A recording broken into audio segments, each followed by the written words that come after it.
Notification. Notification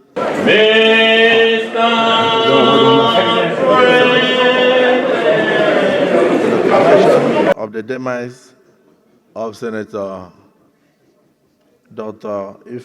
Patrick Oba.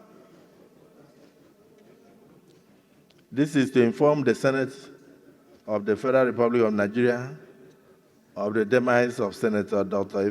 Patrick Oba, Senator representing Anambra South, Senatorial District, Anambra State, in the Senate of the Federal Republic of Nigeria.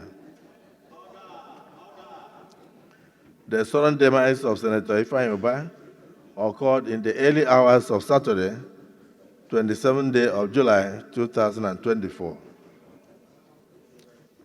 The Senate is invited to note his demise and to accordingly accord him his due honor by observing a minute's silence. Therefore, please accept, Your Excellency, the assurances of my highest constitution. Signed, Chinedu Francis Akpabio, Clerk of the Senate.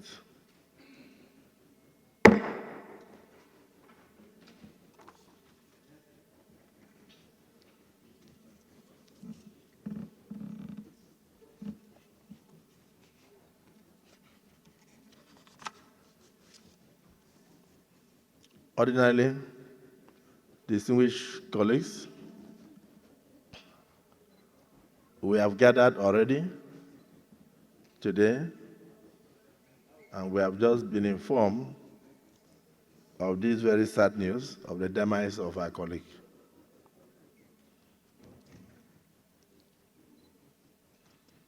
I would have chosen to say that our return from the break, the legislative break, back to work is actually something we should regard as a vital undertaking, because our responsibilities as legislators transcend the boundaries of time and space.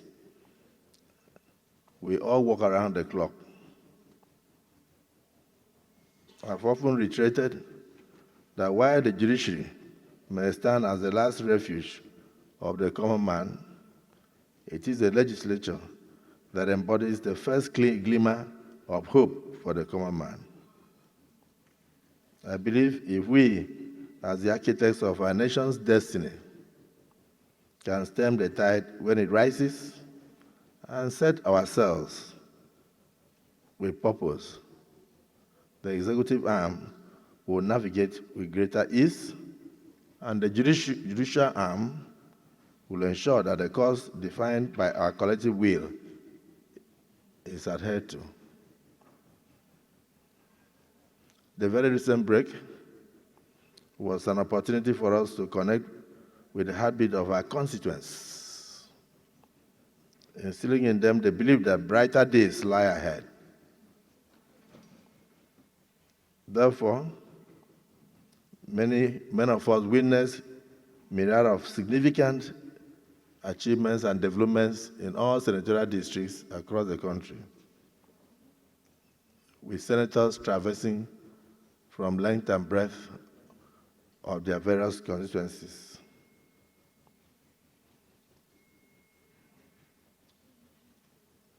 We remain resolute in our commitment to ensuring the development of our great nation. Very unfortunately, in the course of the break, this sad news of a very vibrant, distinguished colleague, a man who exuded so much candor, distinguished Senator Oba, was broken. A monumental loss to this National Assembly, the Senate in particular, his family, the good people of Anambra State, and Nigeria as a whole. We therefore extend our heartfelt condolences to his family, his constituents, Anambra State, and indeed our dear nation. At the appropriate time, we'll do justice to his legacies by devoting more time in chambers to discuss the times and life of distinguished Senator Oba.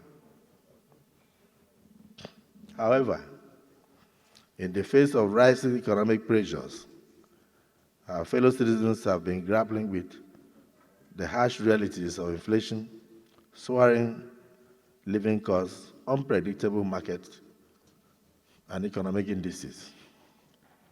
The challenges have tested the very fabric of our society, and we stand together to express our deepest empathy for every Nigerian who may be bearing the brunt of the current reforms as a result of the need to reposition the economic fortunes of our country and take us out of the doldrums and the messy situation we met when we assumed office in 2023.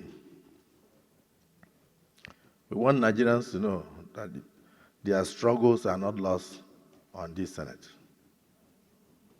Our sacred duty as your earnest representatives remain to respond with the urgency and compassion that the current situation deserves. Amidst these trials, we have also seen commendable strides in various sectors from the executive arm of government, led by President Bola Ahmed Tinubu. Our agricultural initiatives are beginning to bear fruits.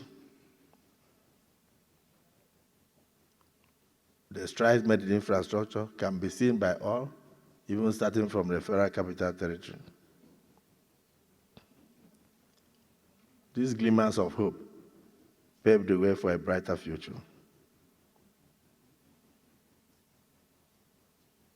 The hard-won gains must not overshadow the pressing issues that still loom large before us. We must, as senators, prioritize the issues of security of our great nation, ensuring that every citizen can walk down any street in this country without fear. The recent surge in insecurity in some parts of the country remains a source of concern to the Nigerian Senate. It's also a glaring call for us to double our efforts in crafting laws and taking decisive actions in the National Assembly to safeguard all communities. There cannot be development in the face of insecurity. So as we embark on this new legislative session, I want to thank and appreciate all of you for exhibiting great sense of patriotism and nationalism. The spirit is good for community work, and together we believe we shall salvage the nation. I implore each and every one of you to continue to reflect upon the weight of the responsibilities that we bear as legislators in the current situation. We are indeed the voice of the people, entrusted with a sacred mandate to advocate for their rights and elevate their living standards. The challenges we face may seem formidable, yet we are also poised to confront them with unwavering candor and relentless determination, and together we shall succeed. We shall neither retreat nor surrender in our quest to uplift the fortunes of our fellow Nigerians. We must prove ourselves worthy of the trust that they have placed in us.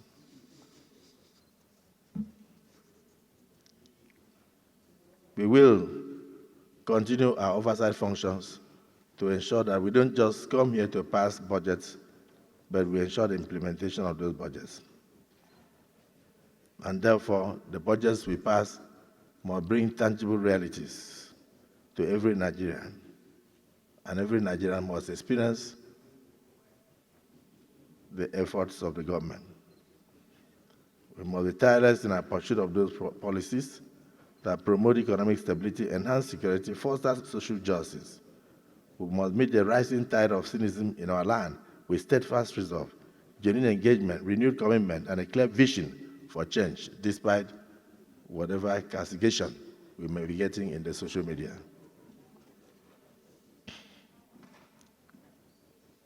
It is through our integrity and openness that we shall uphold the trust of the people. Therefore, we must engage our constituents constantly, listen intensely to their grievances, and ensure that their voices resonate within these hallowed chambers whenever we meet.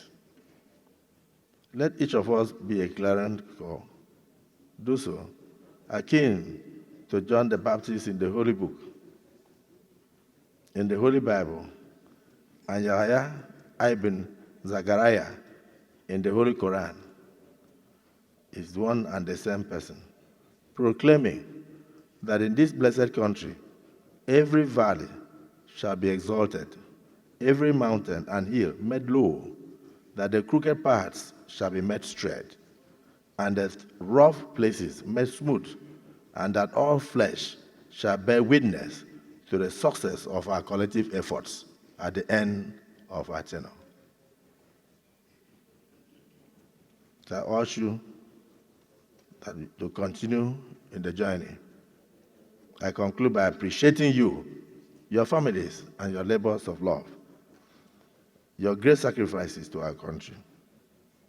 I call on all of us to approach this current session with the vigor and sense of unwavering purpose that we deserve.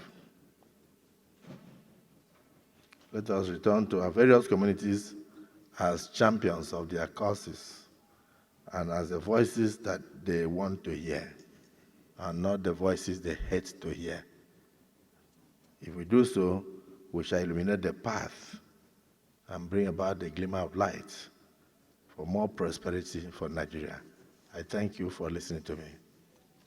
On this note, may I now invite our distinguished colleagues to rise, observe a minute silence in honor of distinguished Senator Oba.